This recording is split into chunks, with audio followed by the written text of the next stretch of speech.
Good people, friends, family members, truck drivers. For this video, what I'll be talking about is give you an idea of the different accounts that you can be assigned if you decide to become a truck driver. One would be local, two would be regional, and three would be what they call on the road. On the road is, for the most part, you travel all 48 states. Local, obviously, is the account that will allow you to get home every day or every night. That doesn't necessarily mean you'll remain in the city or state. You can, but they may route you out of state, but you will still be able to make it home the same day. The account that I'm doing is regional accounts. I'm gone out for a week and I'm set to return home on the weekends. So what I'll do is I'm gonna go over a few things that I've learned about the regional process, or at least the type of regional account that I'm working. What I'm on is what they call a dedicated regional account. I specifically service one client of Werner. For me, it's Dollar Tree, and I will actually be starting that up, fingers crossed, at the end of this week, assuming that I'm assigned my own truck at that point. The process of what that looks like is different than what I expected.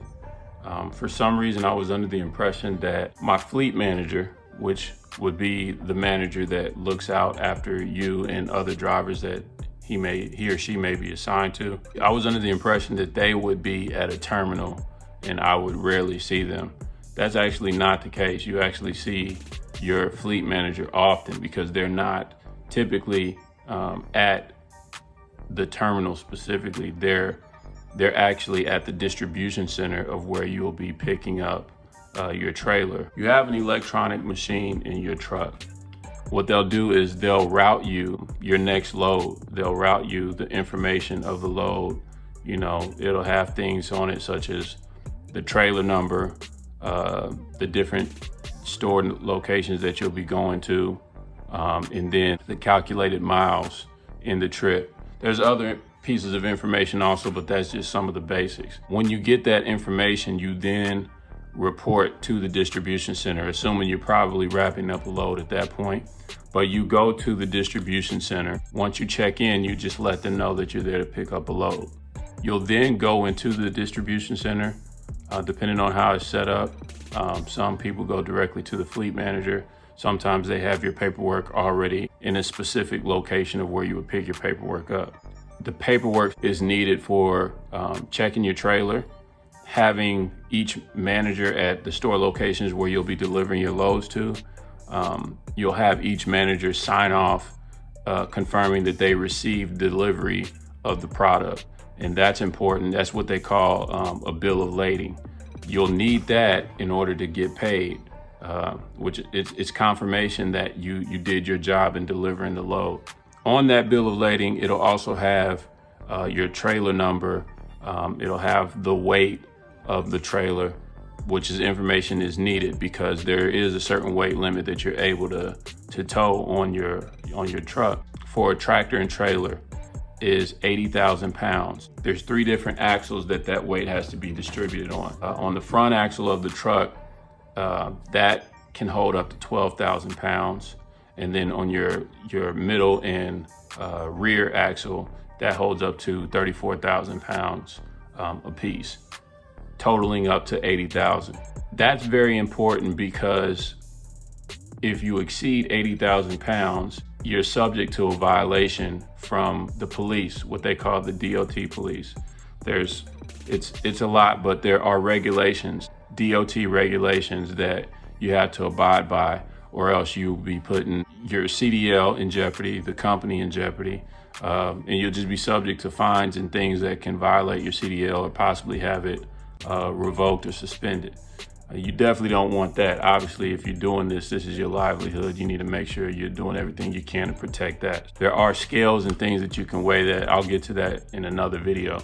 Once you have the trailer number, you'll then drive through the yard of the distribution center where you will locate your trailer. The next step would be connecting your truck to the trailer. You'll then make sure you do a full walk around the trailer and inspect it to make sure that it's safe, make sure it's intact, it's not anything out of place that may cause you to receive another DOT violation, because when you pick up a trailer, that then becomes your responsibility as a professional driver to make sure that it's safe and secure. You would then get ready to leave the distribution center. Pulling up to the front of the security gate, they'll then check your trailer just to make sure that the product in the trailer matches what's on your paperwork.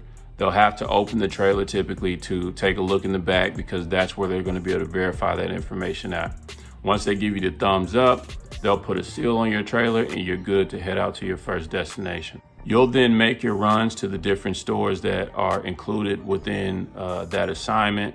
From that point, you're just returning back to the distribution center to repeat the process over again. For some reason, I thought that it would be common to come past terminals from here and there, but that's just not the case. Actually, during my training process, we haven't stopped at any of Werner's terminals for anything. A couple of differences I noticed about regional accounts than what I expected from on-the-road accounts is that trip planning for regional accounts is a lot different than trip planning for on-the-road accounts. When you're trip planning for on-the-road driving, I'm under the impression that you're a lot more involved with making sure that the load is delivered on time. You're a lot more involved in managing the time that it takes you to get the load and then deliver it. With regional truck driving, you still have to trip plan, but you're not as involved with it. Meaning that once they give you a load, there is a time of when they have it scheduled to be delivered. But a lot of times that time you may receiving the delivery late. So the time of when you get there is really just when you get there. You're not really hands-on with taking the responsibility for the delivery being late, because when it's given to you, it may already be running late. Now, you do still want to make sure you take certain things into account and communicate with your fleet manager if you're receiving any further delays, right? Like if you run into weather, weather may be one thing that impacts you if it causes you to have to pull over and not drive in it. That would be something you would probably want to inform your fleet manager about. Traffic is always going to be a factor in trip planning, but for the most part, unless they ask, that's not really something that I've seen that we've really had to communicate, and we've been stuck in traffic a few times. It's more so that they just expect you to just deliver it. Again, most of the times that we've picked up loads, they've already been running late, so they just want it delivered. So timing hasn't really been as much of a factor in planning out the trip. Also, trip planning for regional accounts differ from on the road because you're on the streets of a city almost as much as you're on the interstate. When you pre-plan your trip, in most cases as an over-the-road driver, you're looking at your atlas, or you may be looking on Google Maps or whatnot. But most cases, what you're primarily looking at is the interstates to make sure that they're good for truck routes. With you being on a regional account and you being on city streets just as much as you are on the interstate, you're somewhat limited to your trip planning because your atlas doesn't really go into detail as much as interstates regarding which city streets are restricted for a truck. So let me rephrase that. There may be some atlas out there that go into detail specifically about the street, but mine doesn't. So it's very limited when it comes to the streets. Like that's a lot of detail that you'd have to put in an atlas, which I understand. But it does do well at covering the interstate. And then also you have to run to different stores. So to pre-plan your trip properly, you would have to plan out your route from the distribution center to your first store, from your first store to your second store, second to third, so on and so forth. However many stores are in your run, you'd have to pre-plan each trip to ensure that you can get to all of those without running into any obstacles, which ultimately cuts into your 14-hour time period. For those who may not know, there are time restrictions as a truck driver. You have 14 hours within a day to work, which sounds like a lot, given that most people only work 8 hours out of the day, 8 to 9 hours out of the day.